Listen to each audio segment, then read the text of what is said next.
Yeah, I'm whistling at you. We at Whistle FM are always looking for new volunteers. Ever thought of producing a show? Or hosting your own show? Or maybe just helping out around the office? We could use your help, and you could become part of your community radio station. Drop us a line at admin@whistleradio.com or come by the station. We are located in the basement of Stillville Fine Furniture. See you soon.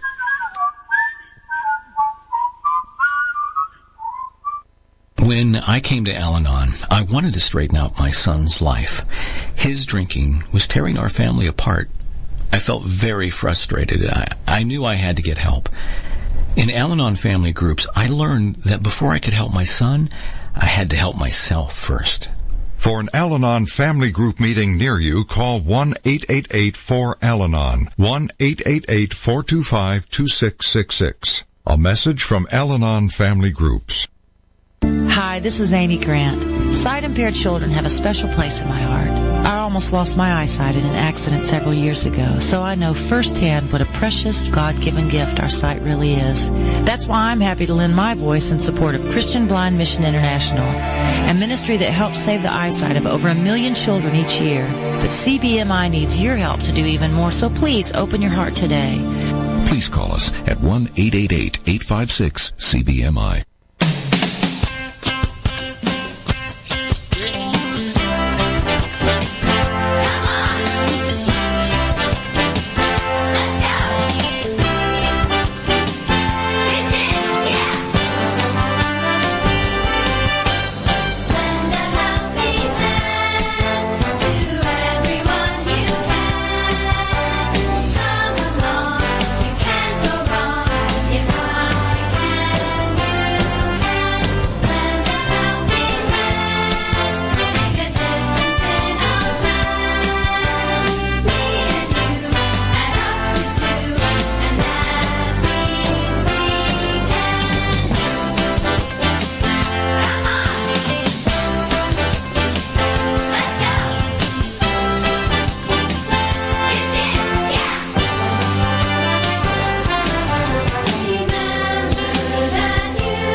Are back on Fresh Waves. We are talking right now about volunteerism. It is National Volunteer Week, and joining me in the studio are two of the most incredible volunteers that I know of anywhere in the world. We have Ivan Harris, who has been with the Lions Club for more than 50 years.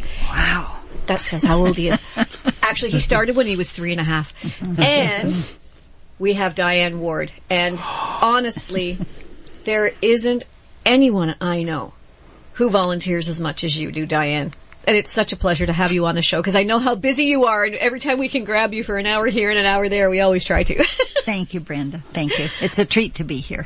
Well, I'm glad you could make it. We were actually at the Parkview fundraising dinner 2 weeks ago, and I was sitting with Marion Wells, who is also an amazing volunteer, ran the food bank for so many years. That's right. And we were talking about you, and we both said at the same time, if you can ever peg her down. Because you're just so busy. Well, one thing seems to just develop into another. And they're also rewarding. Tell us a bit about where you came from. What is your background? Because you didn't just, you haven't been this volunteer since the day you were born. You actually had a real job and things like that before. Well, a real job. I think some of us are so much busier in our volunteer hours than we are in our much more real jobs. Much more. But tell us how you got into this volunteering thing. What's your background? Well, I started, I guess, like every young woman of my era, because I'm almost 80. We didn't work, in quotation marks. We worked around the household. And then I had a little side job of negative retouching, where the negatives portraits were all in black and white. Mm-hmm. And I worked for all the studios in Toronto. Nice. Took a lead pencil and a light behind a fogged or smoked glass, and then took out all the blemishes and made people look much younger than they really were. Kind of like olden time Photoshop. Yes, exactly. They put me out of business. And so I would do that when the kids were napping or through the night and things like that. Mm-hmm. And so I loved to be busy. And then I also discovered that there was a home a long time ago, I don't know if it's still there, in Gormley, that residents from Queen Street would be moved up there. It was kind of a nursing home, but it was for people who simply could not live on their own and had all kinds of incapacities. But we would go and play bingo and help them, and I took my kids and they were raised doing that. So I found the rewards of volunteering really early on. I took my kids because they were even too young to be in school. Oh, okay. But they could help some of the residents find the B4 or the whatever. And so we all learned that we can help somebody. It feels good for us. It almost seems sinful that it feels so good for us. But it just brings more joy to those people, because otherwise their days could be long and lonely. Wow. So, yeah. Now, you were also a teacher? Well, I started when we moved up to Richard Stovall, to Kennedy and Bloomington. I inherited with the big old farmhouse a barn.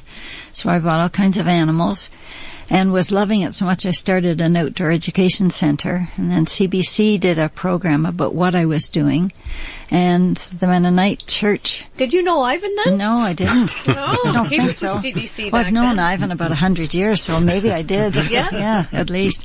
But they did a program on Saturday night just before the hockey game of what I was doing, because people weren't doing outdoor ed centers at that point. So the Mennonite Church saw the program, called me to see if there was room. They didn't want to take any business from me, and I said, I can't deal with Toronto and York and everywhere else.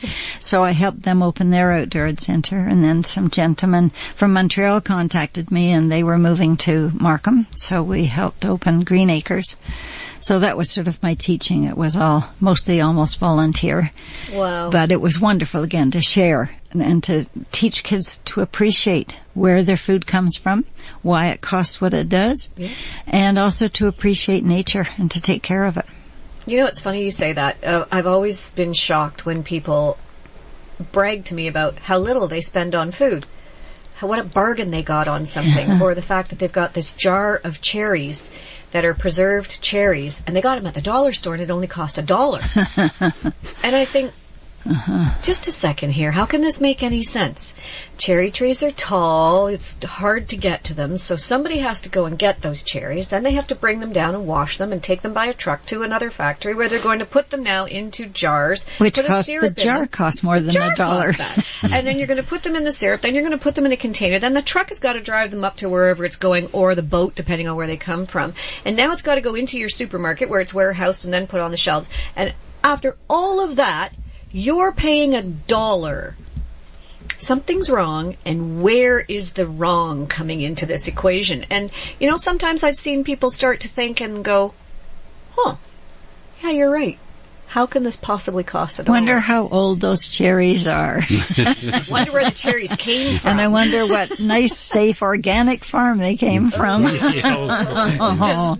Horrors. Yes, it gives me chills just to think about it. Ivan. Yes. You weren't just always with the Lions Club. I was only kidding when you've been there since you were 3. No. How'd you come into all your volunteering? Actually, it started at CBC. They put a little feeler out, I'm going back into the late 70s, early 80s. Anybody that would be interested in going out and selling CBC.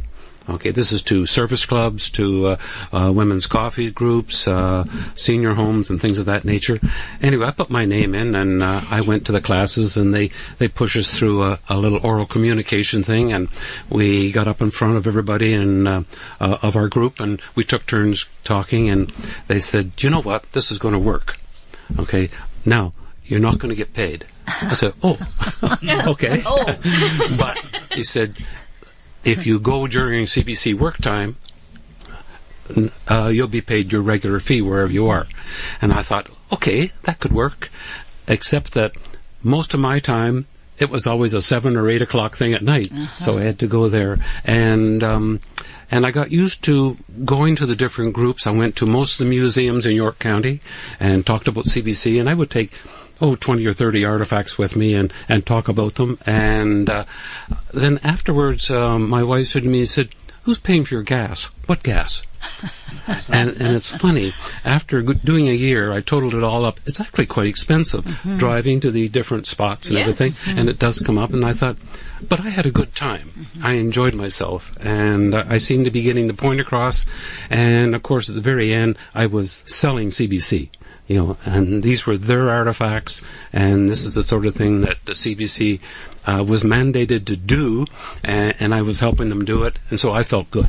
So that's where it pretty well all started. And that's actually Canadian history, not even much CBC history, but Canadian history for all Canadians to enjoy. Yeah, I always used to end the whole statement with the fact that next to the railway, the CBC going across Canada was one of the most important things that the Canadians can endure, and this is not just for us, but this is for our children and our grandchildren. So, and it unites a country that is vast, second largest country in the world, landmass wise. So it's quite a feat to make this all one big place. You mentioned artifacts, and I was thinking that how many museum workers, how many anybody in our working with our heritage, helping us appreciate our heritage, or even appreciating our forests, the people that take tours through York Region Forest and stuff, all those volunteers that are so important to our own community, but to the greater picture, too, of making the country even better and more appreciated. Absolutely. I think volunteering is really important. My dad volunteered his whole life. Even when he was working, he started the North Thornhill Recreation Association in, I guess it was 1967 when we moved in. There was no infrastructure because Thornhill was that little place kind of on the side of Markham, on the northwest side of Markham that no one knew really too much about. It was there's an old village over there, isn't there? Oh yeah, that place over there. And it was just, we had relatives that lived in Scarborough and they wouldn't come and visit us unless it was a long weekend. There was a sign on Yonge Street by the ladies' golf course and it said, "You are now entering Central Ontario Getaway Region." Oh, funny. So that's what it was back in those days. So when he started the association, they thought, let's play baseball. So my dad got together with a couple of neighbors and they said, okay, let's see if anyone's interested in making a summer baseball league. And the first year they had enough kids for 6 teams. Oh, boy. So they had 6 teams. 3 years later, my dad ordered 1,700 shirts. Yeah. And the Thornhill Softball Association was under full swing. And they had 1,700 kids. And he did this all after work. All the meetings were after working a full day and driving from Don Mills up to Thornhill and then, quorfing down dinner and going into the basement and having the neighbors over, and those guys worked. And they worked so hard. And it was all volunteer. Yeah. So that's how I grew up. Where's your dad? In the basement working on the next project. And they developed the hockey league in Thornhill, and they went to each school. My dad took time off of work and went to each school to make sure that they would put the baseball diamonds in, because they went to the Board of Education and asked if they could use their playgrounds to put in the baseball fields. And of course they got the permission too, but then they had to go and get the lime and the little machine. And then when Markham saw that they were really serious, these crazy individuals who are now putting baseball diamonds in all the schools said, how'd you get to do that? Oh, well, we went and talked to the school board. Okay. So the town of Markham started supplying the lime, and then the town of Markham supplied they were all leaving all the equipment in their garages and their basements. So the town of Markham finally put in these little huts locked cabinets kind of things on the field so they could leave the lime machine and the bases and all those things in there. And then the schools benefited as well because they could use the playgrounds for their own softball and baseball. And it grew and grew and grew. This is what it takes. It just takes a little seed to grow into these big, massive trees. Can you imagine what it would be like in any community without volunteers? Unbelievable. I think of the service clubs, Yeah. the meals at special occasion times, or the meals period. I think of the food bank. I think of the toy drive. I was overwhelmed when I volunteered at the toy drive. Is that the Lions one? Yes. Yeah. 2 factors. One is mountains. I think I did an article in the Free Press. I think I counted 20 tables. Those are the 8-foot long tables, piled 4 or 5 feet high, with donated toys that needed to be sorted into age group and kind, puzzles and this sort of thing. And it just the mountains of work to be done that was done before Christmas to be handed out to all those young kids that were so excited that they were going to get something for Christmas. And I think of so many different places, the museums and Markham Fair.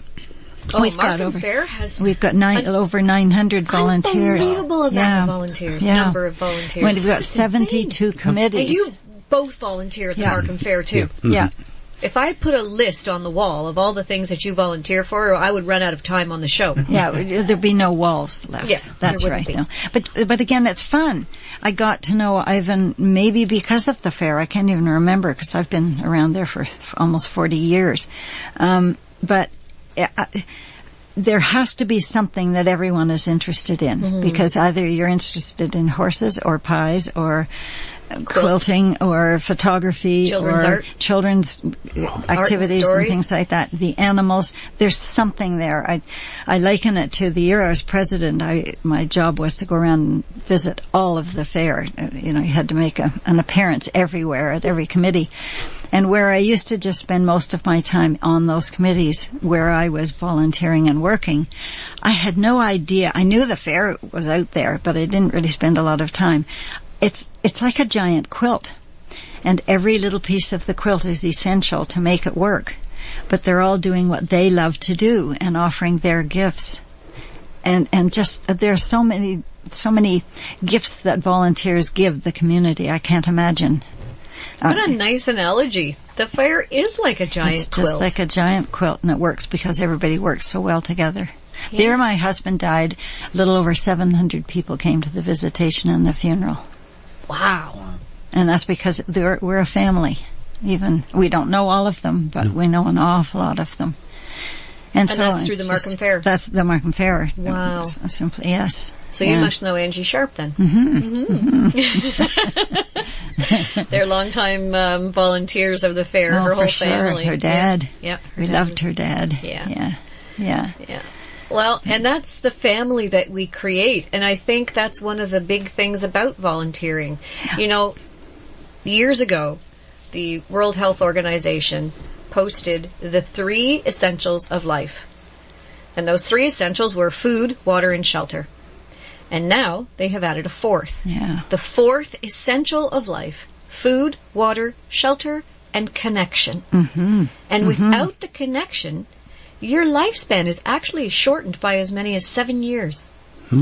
That's huge. If you could put a little pill in a jar, stick it on a shelf, and tell people, if you take this pill, it will add 7 years of life, not of existence, but life, to your life. It would sell out, and it would keep selling out.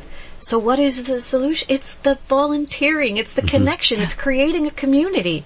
Even if it's a time of your life where you can't volunteer right now or you don't think you can, because even an hour sometimes is enough.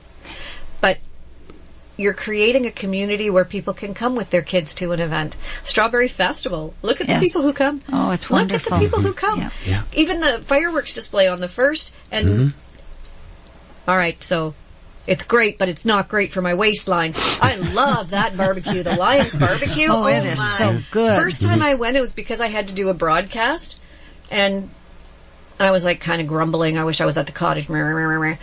Boy, was it ever good, and I haven't missed one since. It's all your fault, Ivan. So, I think when we create a community where people are comfortable and happy to come into town, to come to a place, to go even out to the museum where it's outside of town, but still the people go there, to go to the fireworks up in Ballantrae. Why would people go all the way up to Ballantrae? All of 5 minutes. But anyway, some people that's way too far. But the reason they go is because of the community that was created up there with the fireworks display and with all of the people helping out and everybody having a really good time. Yeah. That's what draws people, don't you think? It is. It is. That's true. There's another little side to it, and it's coming from a different tack. When I was doing the public speaking for the Lions, and I used to require judges to come and judge all the elementary schools and the secondary schools, and then we got up a little bigger to the county and finally to the district and everything. And I used to ask teachers, if they would come, and I thought, oh God, they're so busy and everything. But they don't mind volunteering as long as it's something they feel comfortable with. Yes. And so many of them come back to me and said, thank you for asking me. Yeah. I thought, oh boy, I'm going to ask you more. Well, I just emceed the Air Cadets, which is also run by all volunteers, and I emceed their public speaking event over at the Church Stouffville Museum. And I can't tell you, all the judges, well, 2 out of 3 were teachers who were volunteering their time on a weekend. Right. And it's not just that day, because they had to research and, they have to know a little bit about what they're doing. And one was a pastor. So there you go. People volunteering their time outside of their regular jobs to help out. But there's more that I'm so grateful for. You mentioned earlier about retirement. We're busier. I think I'm far busier because I can hardly wait to get up in the morning because I'm choosing all the things I'm doing. Yes. There are no have-tos anymore. Isn't that nice? Now they've become have-tos because of my sense of responsibility because I promised, but they're still, I know it's my choice. Right. And so if we can look at the busyness in our lives and think, do I have just a couple of hours? How would I like to spend it? And not feel guilty. And better still, if it's just doing something for somebody. I even think that walking down the street and smiling at somebody and saying, hello, isn't this a nice day, is a huge volunteer job that you could take on very simply with just seconds out of your day because it makes somebody feel better. And then that might grow into something even greater. Yeah. Isn't that something? I've never thought of that, but you're absolutely right. Volunteering to just smile at someone. Just to smile, just to say something nice, just to make somebody feel a little more comfortable in their own shoes. place, in their shoes. And, How simple and how sweet. Well, we're going to take our first break. Jason, take it away for some commercials and stuff. You're listening to Fresh Waves here on Whistle FM. We have Diane Ward and Ivan Harris in the studio, and I'm your host, Bren Masson. We'll be back right after this. Stay tuned.